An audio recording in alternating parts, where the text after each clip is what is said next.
Papulo ako ng baka. Solo flight ako ngayon. Wala akong helper. Puro may mga sakit. 25 bucks na almusal. Yun, pag yun ay nabenta mo, 25 bucks na almusal.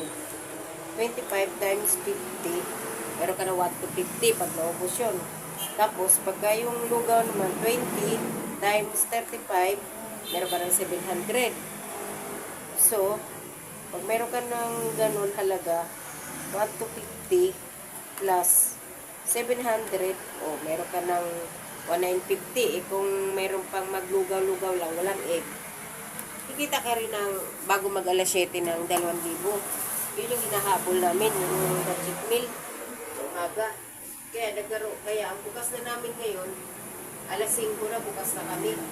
Kasi dito na yung isang tao kung mag-open yun. Salitan yan sila, isang linggo open yun. Isang linggo naman sila panghapon.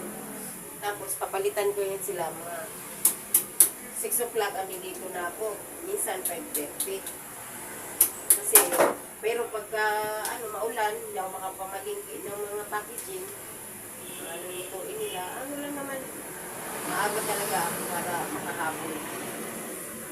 Makahabol sa pagkagasan. Kasi, ni-expect na ng mga bata eh. Tapat lang kasi kami ng school, kaya medyo, sabagay, hindi nga estudyante kami sa amin eh. Yung mga mga empleyado. Tulad yan, bibili sila 50 pesos, 2 itlog, isang kanin. Sa transparent pa nakalagay. Bagay namin sa kanila 50, almusal. 50 tanghalian, sa 100. Sa panahon ngayon, ang hirap kumita Hirap kumita ng pera, pamasahe pa lang eh. Napakamahal na. Ano gagawin ko sa mga minudo? Mahal na minudo. Mahal pa ng kanin. Ngayon sa akin eh, 50 pesos lang. May kanin na, may atong na, dalawa, may luganisa na. Hindi naman ordinary luganisa sa akin, panggaspes. 2 piraso. Kita ka lang ng 5 piso bawat order eh. Sapat-sapat na. Okay na yun. Pag pinagsama-sama, ayos na. O yung lugaw ko with egg. Chicken lugaw with egg. Ano yun? 35 lang. Kasi may lagayan na ako. Ganito na ako cups, oh. Ganito, oh. Yan. 35 to with egg. Diba? Tapos, yung aking lagayan naman ng budget meal, ganito. Oh. Isang order na kanin, tapos 2 itlog, 2 hotdog, tapos kaya 2 longganisa, o kaya ham. Kaya nang bahala kung ano yung gusto nyo tawag bilhin sa budget meal ko. Kasi sa akin talaga, wala yung ginagamit ko sa tindahan yung din yung binibili ko. Kasi paano? Kita ka lang yung nabili, pabulitot naman yan eh. Kasi marami na rin yan. Kailangan share-share lang. Kung sila ay butin ko sila sa 50, okay din. Sa'yo namin nila, mag-anubo daw ako ng Mag-anubo nga ako eh, ginawa ko naman 60. Ayaw na nila yung 60. Binalik ulit na 50. Nilitan ko na ngayon ang hiwa ng manok. Nilitan na, nung una eh, malalaki 50 o 55 kasi nakalagay din sa lagayan eh. Ayaw naman nila yun. Sulat talaga nila, 50 na, may kanin eh. Yun, budget talaga nila, budget nila talaga. Kaya hindi na ako nagluluto ng mga ganyan-ganyan lang kasi yun lang hinahanap nila eh. Isang beses ka lang naman eh, minsan pag nag-aadobo ako yun, 50 nga lang yun. Siguraduhin ko lang din na yung 50 na kita ka rin doon. Eh, sa akin, 3 maliliit. Diwa, okay na yun. Kasi, nahanap ko kasi talagang 50 pesos. May adobo manok pa sila. Yung sabi baboy, kasi baboy, super mahal. Manok, pwede pa, 200 yung kilo. 200 kasi ang inaadobo ko, yung chicken breast. Pinagto yung adobo. Hindi lang hinahanap-hanap din nila yun. Tapos pizza. Nabala ko nga na magtulong din gabi. Wala yung kasama namin. Sabi, pag kumpleto rin siguro kami, lulumi din ako. Ilang gagawa tayo ng diskarte ngayon kasi dami na namin kalaban dito. Meron na rin ng chicken, meron na dito lechon baboy. Tapos, karinderya, Paris, lahat na, mami. Lagang pinaligiran talaga kami ng dito. Pero hindi naman po ako natatakot sa ganyan kasi alam mo naman, ito yung talaga na tayo yung nangangailangan ng pera, diskartehan na lang. Masarapan na lang tayo. Ito nga sa tabi namin, naglulugaw na din. Talaga. Naglulugaw na ako, naglulugaw pa. Pero sila naman, pagkatapos ko na. Alas 7 kasi, tapos na yung kanina ko na pag-almusal. Kaya, doon pala sila nag-iisip. Pero yung mga tao, since na alam na nila na may lugaw ko, sa akin pa rin sila nagtatanong kung may lugaw ba. Pag wala na akong lugaw, saka lang sila napunta.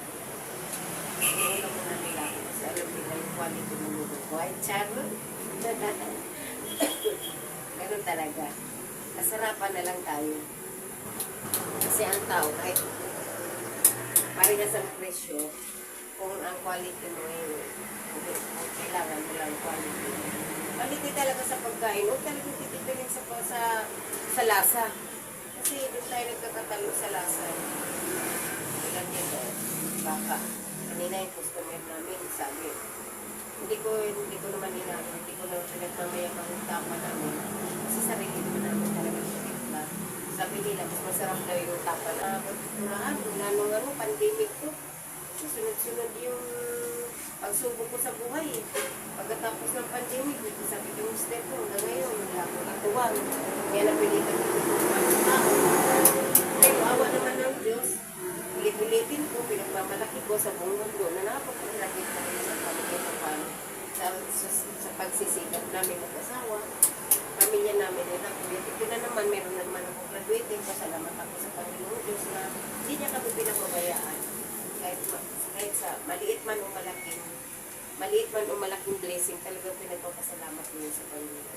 Kasi unang-una, yan naman talaga kakampi natin. Hindi naman tayo mabubuhay kung wala ang Panginoon.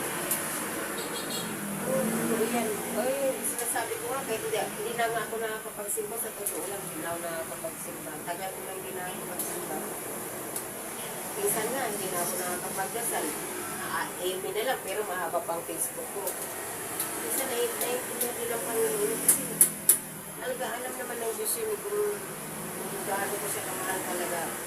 Kung gaano ko siya ka-importante sa buhay. Kasi kung hindi siya importante. Wala kami ngayon. Ngayon, malaki ko yun na may rami kong utang. Hindi ko kinahihiya yun kasi unang-una. Diyan kami nabubuhay sa utang. Oo, nabubuhay ako sa utang. Kasi gusto ko makapagtapos ng pag-aaral yung mga anak ko. Siyempre, sana naman ako kukuha ng pang araw-araw. Wala naman. Sana wala naman kaming mayaman na wala naman akong katuwang na mga kapatid para tumulong sa pag-negosyo ko. Saan kami kukuha ng pagpunan? Siyempre doon din sa utang. Nagsisimula din kami lahat talaga sa utang. Kaya magtatapos din ito sa utang. Pero sana, pagkatapos ng anak ko, mabawas-bawasan naman yung utang. Sisikapin din natin na makapagbawas-bawasan tayo sa mga utang natin. Pag wala na tayo masyadong edukasyon. Dalawa lang naman yung anak ko din. Dalawa lang naman. At least kahit paano, may trabaho na yung anak ko panganay. Medyo naka-tulong din sa gamot-gamot sa papa niya. Baon-baon yung kapatid niya. Kung meron pangangailangan na hindi ko ibibigay, yung kapatid na niya. Pero hindi ko ino-obligay yung anak kong panganay. Kasi syempre magkakapamilya din yan. Alam mo naman, may K-12 tayo ngayon. Kaya ang nangyayari, matanda na nag-graduate. Tanda na magkatrabaho yung mga anak natin. Mag-graduate yung anak ko, 23, ay 22. Siyempre, talaga lalo ngayon sa sitwasyon natin ngayon, talaga napakahirap talaga kumita ng pera. Ito lang, mahirap kumita ng pera. Kahit sabihin mo mga mayaman o mahirap, talagang hirap ngayon kumita ng pera. Kaya nga sabi ko sa mga tao ko, gagawa tayo ng paraan. Kasi kung nakaasahan lang natin yung natapa-tapa natin, nahihirapan ako. Kung pwede lang, isa matatanggal. So ngayon, gusto nyo na tuloy-tuloy yung pagsasama natin, gawa tayo ng para. Kailangan mag-opening ng maaga, magbubukas tayo ng maaga. So, naisip ko nga yung budget meal. So, nung nagsimula, July lang ako nagsimula. So, hindi ako nahirapan ng kamasahod kasi unang-una, kita na ako ng walang kung papala rin, 2,000. Minsan talaga, may araw na kapitmal, may araw din naman na malaga. 1,500, bababa na yung 1,500 sa amin kasi mga pagbukas kami ng alasin ko. Ngayon, yung 500 na yun, umiipon ko na yun, kaya 1,000. Tapos, yung 500, nakakatulong. Minsan, naubusan ako ng gas. Kung pinaubo ko ako, lang yung pamalingki ko. Kasi, meron tayong mga pinabayaran yun. Meron akong obligasyon yun. Araw-araw. Kami yung pinabayaran ko araw-araw. Halos kalahati din. Kalahati din nagkita ko. Siyempre, gano'n na lang pinagkita sa atin. Kaya, dapat lang ko sa kaya. Kasi pag hindi tayo lumaban, wala. Hindi pa paghinaan ng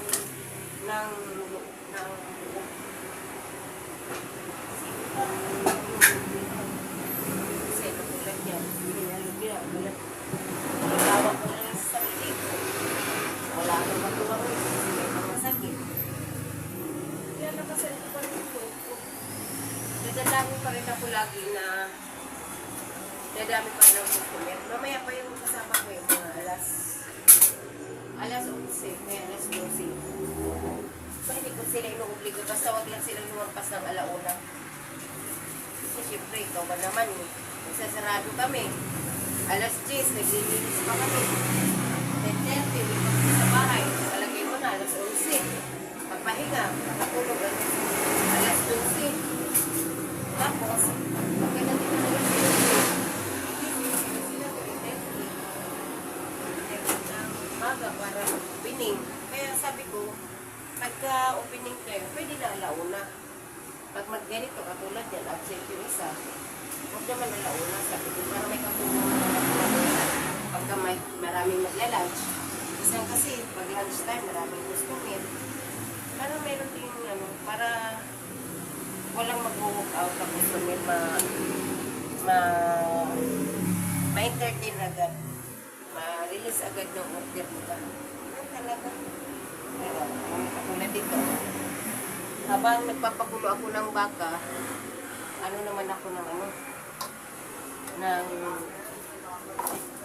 tawag nito, Disney. Ito. Kukuha ko ng kulani. Ganun lang. Huwag natin, kaya magpundo yung oras natin. Kailangan yung gagawin natin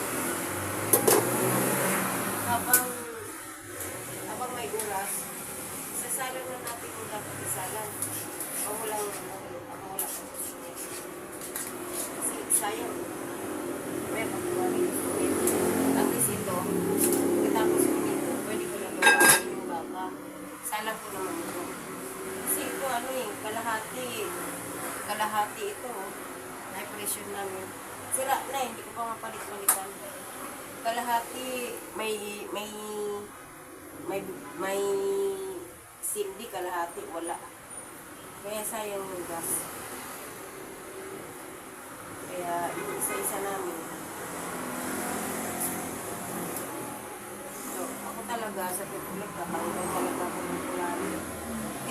Itong pusin talaga gamit namin pagdating sa sisig. Kasi ang mahal pag kayo hindi ka pusin, diba? Magkano maskara, patanggalan pa ng buto yun. Tip lang, kaya pusin talaga yung gamit namin sa. Pero syempre, kailangan dito may pusin. Kailangan maging malinis din tayo kasi nakain yung mga nakain tayo. Gusto mo lang talaga ng pagkain.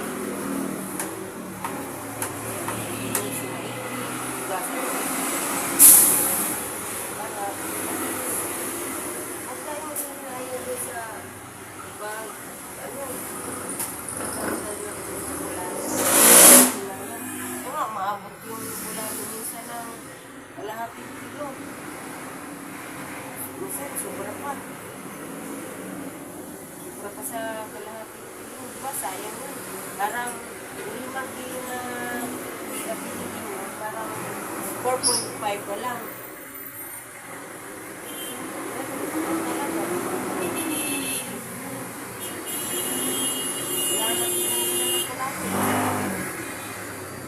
Ayaw ko rin sali, ayaw ko rin sinasama kasi hangin. Diba kasi sinasama nila kung kasi nangyayari sila. Hangin. Kailangan. Quality. Quality yung pagkain na. Laki na ginamit. Hindi naman kasi pwede tanggalin nila ito kasi binibili nila. Binibili nila sa paligid ko na may kulami na rin kasama. Sinabi mo, kuya, gusto mo kami tanggalin yung kulami. Hindi talaga nila tatanggalin yun. Nanis lang yung mabait talaga yun. Isa talaga tinatanggal nila pero taklas lang.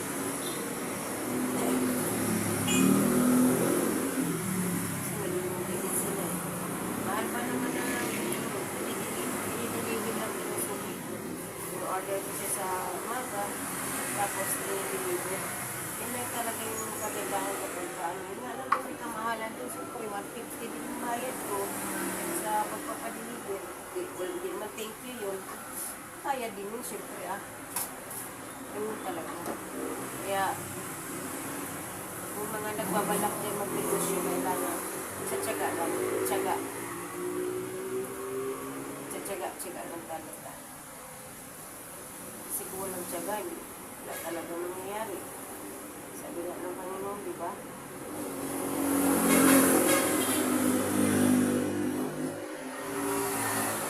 Nakita ko yan sa kanya na masigasig tayo. Siya na magbibigay sa akin ng lakas at gusto niya. Yan lang talaga sabi nga nila tagal ko na daw nagtitinda, bakit hindi pa daw ako yung mayaman? Sabi nila, kung wala pa daw ako yung bahay. Kasi mo, 15 years, di lang kami 15 dito, 15 years. Eh, yung noon pa, May lugaw pa. mayroon pa po, ma'am. Pwede ba isa? Ay, sige po. Saglit lang po, ma'am ha. Initin ko lang po, ma'am, kasi medyo malamig na. Po? Initin ko lang po kasi medyo malamig na. Sige po. Saglit lang po,